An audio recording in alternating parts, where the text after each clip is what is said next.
Washington s'interroge sur les probables circuits financiers d'une association américaine et influente au sein de la diaspora Banyamulenge, autrement dit les Tutsis congolais en RDC. Selon cette enquête, cette organisation servirait à soutenir des milices communautaires Banyamulenge dans la province du Sud Kivu. Pour en savoir davantage, nous recevons un des journalistes d'Africa Intelligence, Olivier Liffrand. Bonsoir et merci d'être avec nous. Vous signez cette enquête avec Antoine Roland. L'organisation communautaire Maoro Peace Association est au cœur de ces investigations. Pourquoi avez-vous enquêté sur cette structure ? Alors en fait, on s'est rendu compte qu'il y avait de la part de Kinshasa comme de Washington l'intention, le soupçon, on va dire, qu'il y avait des flux financiers entre cette association et un groupe armé qui opère dans la zone des hauts plateaux, dans le sud Kivu. En fait, c'est une province qui est dans l'est de la RDC.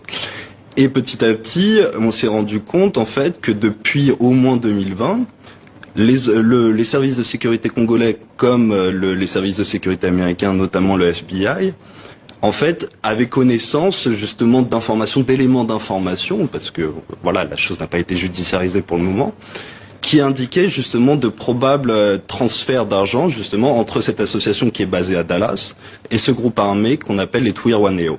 Voilà. D'où viennent les fonds en question ? Alors les fonds en question, en fait, ils sont collectés, c'est au travers d'un maillage assez serré du territoire américain par l'association au travers de ses membres en fait. Et ces membres sont issus de la communauté de la diaspora Banyamulenge qui s'est installée aux États-Unis ces dernières années. Alors une fois collectés, comment ces fonds sont-ils répartis ?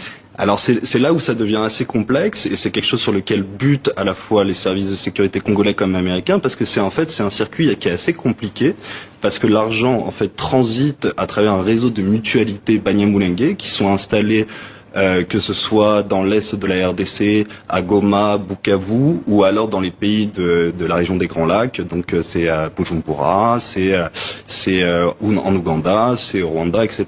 Alors on a compris, ces fonds collectés, qui seraient collectés par cette association bénéficient entre guillemets d'une certaine opacité. À combien sont estimées les sommes collectées ? Alors les sommes collectées, c'est encore une fois c'est des estimations donc qui ont été faites à la fois par Washington, Kinshasa, parce qu'il y a eu quand même des échanges d'informations entre les deux pays, les services des deux pays. Et en l'occurrence, on estime que depuis 2020, ça serait au moins 1,5 million de dollars qui auraient transité en fait depuis les États-Unis jusque dans les hauts plateaux dans le sud Kivu.